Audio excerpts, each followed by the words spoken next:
শ্রোতা দেশ এবং প্রবাস থেকে যারা দেখছেন, আলহামদুলিল্লাহ আজ জগন্নাথপুরবাসী একটি সুসংবাদের অপেক্ষায় রয়েছে।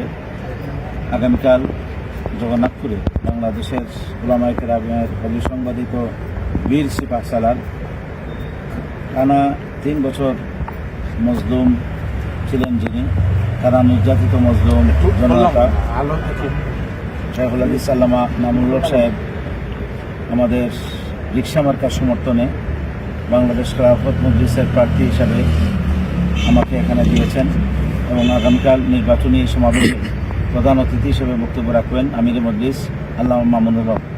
আজকে এই প্রোগ্রামের প্রস্তুতির জন্য এখানে আমাদের দায়িত্বশীলরা রয়েছেন এবং সাংবাদিক, প্রিন্ট মিডিয়া, ইলেকট্রনিক্স মিডিয়ার বাইরে রয়েছেন।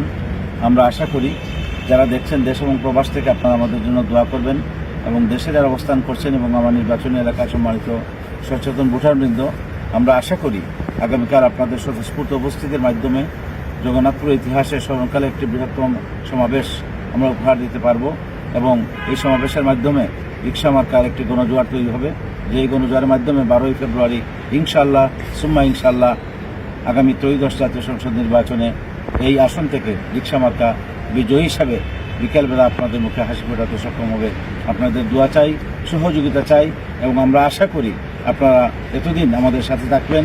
দেশ এবং প্রবাস থেকে আপনারা টেলিফোন করে হলেও আপনাদের সম্মানিত গার্জিয়ান, অভিভাবক এবং আপনাদের শুভাকাঙ্ক্ষীদের কাছে রিকশা মার্কার জন্য ভোট প্রার্থনা করবেন। ইতিমধ্যেই পোস্টাল ব্যালটের মাধ্যমে যথেষ্ট সাড়া আমরা পেয়েছি। প্রায় কয়েক শত ভোট ইতিমধ্যেই আমাদের বাসকে পড়েছে।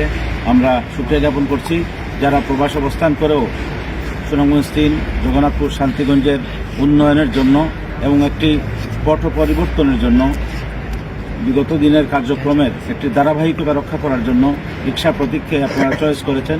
এজন্য আপনাদেরকে ধন্যবাদ জানাই, মুবারকবাদ জানাই। যারা দেখছেন আপনাদেরকেও মুবারকবাদ। আসসালামু আলাইকুম ওয়া রাহমাতুল্লাহি ওয়া বারাকাতুহু।